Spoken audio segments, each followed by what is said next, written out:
look at you and it's easy to see you are that someone I've been trying to meet. I got your number, won't you pick up the phone? की कहानी। एक राज्य में एक राजा का शासन था। हर सप्ताह पूरी शानो शौकत से नगर में उसका जुलूस निकला करता था, जहाँ प्रजा उसके दर्शन किया करती थी। एक दिन एक नन्हा चूहा उसी राजमार्ग के किनारे किनारे कहीं जा रहा था, जहाँ राजा का जुलूस निकलने वाला था। वह चूहा था तो छोटा सा, मगर उसका घमंड बहुत बड़ा था और वह खुद को सर्वश्रेष्ठ और महान समझता था। कुछ देर बाद राजमार्ग से राजा का भव्य जुलूस निकला, जिसे देखने लोगों की भीड़ लगने लगी। राजा अपने पूरे दल बल के साथ था। उसके सैनिक उसे घेरे हुए थे। कई मंत्री और अनुचर उसके पीछे थे।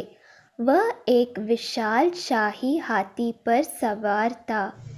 हाथी शाही था, इसलिए उसे भव्यता से सजाया गया था और उसकी शान भी देखते बनते थी।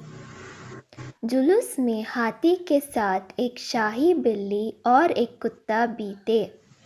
राजा का जुलूस देखने को उमड़ी भीड़ राजा के साथ साथ उसके शाही हाथी की भी प्रशंसा कर रहे थी। यह सुनकर घमंडी चूहे को बहुत बुरा लगा। वह हाथी को गौर से देखने लगा, फिर सोचने लगा, इसमें ऐसी क्या खास बात है जो मुझ में नहीं। मैं भी उस जैसे ही हूँ। मेरे पास भी 2 आँख, 2 कान, 1 नाक और 4 पैर है। फिर उसकी कितनी प्रशंसा क्यों?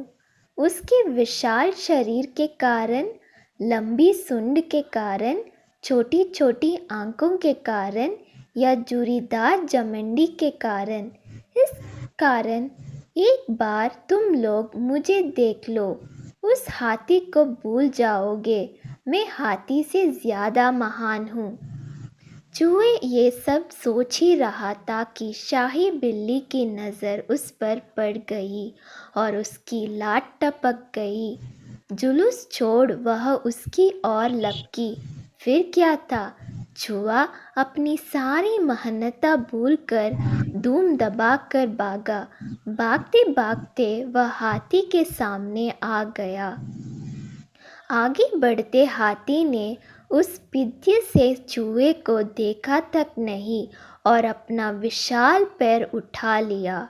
चूहा उसके पैर के नीचे कुचलने ही वाला था, मगर किसी तरह उसने खुद को बचाया।